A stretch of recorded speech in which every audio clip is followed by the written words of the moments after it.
Бишкекте милиция кызматкерлери тарабынан бейбаштыкка шектүү жаран кармалды. Бул тууралуу Октябрь райондук милициясынан билдиришти. Маалыматка ылайык жаран арыз менен кайрылган, анда жолдошуна чара көрүп берүүнү суранган. 21 апрель күнү Кара Жыгач конушунда үйүнүн короосунда жолдошу эч себепсиз сабап денесине залал келтиргендигин билдирген. Аталган факты боюнча кылмыш жаза кодексинин бейбаштык меренеси боюнча кылмыш иши козголгон. Милиция кызматкерлери тарабынан тергөө жана ыкчам издөө ишарасы жүргүзүлүп, 1996 жылы туулган жаран кармалды. Учурда убактылуу кармоочу жайга киргизилген. Бишкек шаардык милициясы үй бүлөлүк зомбулуктан жабыр тарткандарды жана күбө болгон адамдарды жакынкы милиция кызматкерине жана 102 номерине кайрылууга чакырат.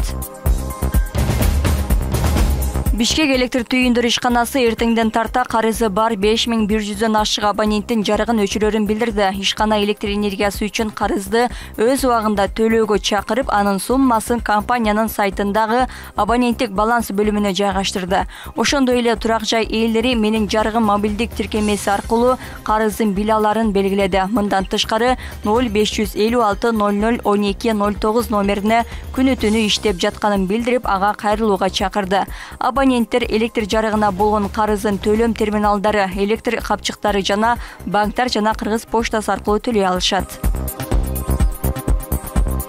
Бишкекте кыска метраждуу тасмалардын эл аралык кино фестивали болот. Анда фестивалда КМШ Балтика боюнча өлкөлөрдүн Грузиянын өкүлдөрү катышат. Иш-чарага катышуу үчүн 800дөй билдирүү түшкөн. Сынак улуттук жана эл аралык болуп 2 программадан турат.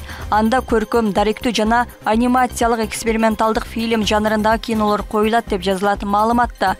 Бул рет фестиваль Кыргыз ССРнын эмгек сиңирген артисти, жогорку категориядагы анимациялык тасмалардын режиссеру Сагынбек Ишеновдун 90 жылдыгына арналмакчы. Монголияда Чыңгыз Айтматов атындагы мектеп ачуу пландалууда. Бул тууралуу Кыргызстан менен Монголиянын парламент депутаттарынын Улан Батордогу жолугушуусунда белгилүү болду. Жогорку кеңештин төрагасы Нурланбек Шакиев Улан Батордогу көчөлөрдүн бирине Манастын ысымын ыйгарууну жана Кыргыз эпосундагы баатырдын эстелигин орнотууну сунуштады. Монголиянын улуу мамлекеттик куралынын төрагасы Демилге караларын белгиледи. Ошону менен бирге бүгүнкү күндө Монголиянын борборунун көчөлөрүнүн бирине Айтматовдун ысымын ыйгаруу маселеси каралып жаткандыгын белгилешти. 23 апрелде жогорку кеңештин төрагасы Нурланбек Шакиев менен Монголия парламентинин төрагасы эки өлкөнүн парламенттеринин ортосундагы кызматташуу боюнча комиссиянын регламентине кол коюшту.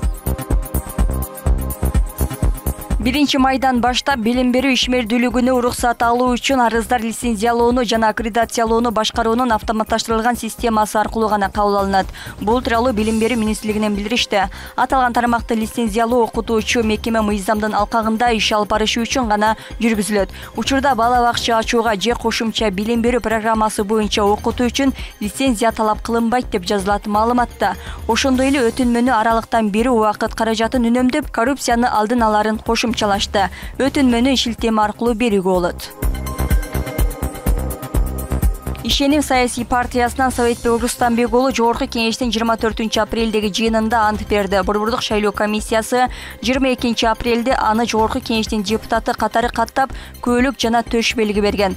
Советбек Урустамбек уулу парламентке Эмилбек Жусуповдун ордуна келди. Эмилбек Жусупов 21 апрелде мандатын тапшыруу боюнча өз ыктыяры менен арыз жазган. 1 жыл мурун Бишкек шаарынын жашоочулары маалымат жыйын өткөрүп, Эмил Жусупов негиздеген Эмаком курулуш компаниясынан баатирлерин ала албай жаткандыгын айтып чыгышкан. Мен Рустамбек уулу Советбек жогорку кеңештин депутатынын ыйгарым укуктарын аткарууга киришип жатып, Кыргыз Республикасына берилгендигимди билдирип, Кыргыз Республикасынын конституциясын жана мыйзамдарын сактоого, өз милдеттеримди бүткүл элдин кызыкчылыгында аткарууга, Кыргыз мамлекетинин эгемендигин, аймактык бүтүндүгүн жана көз карандысыгын коргоого ант беремин.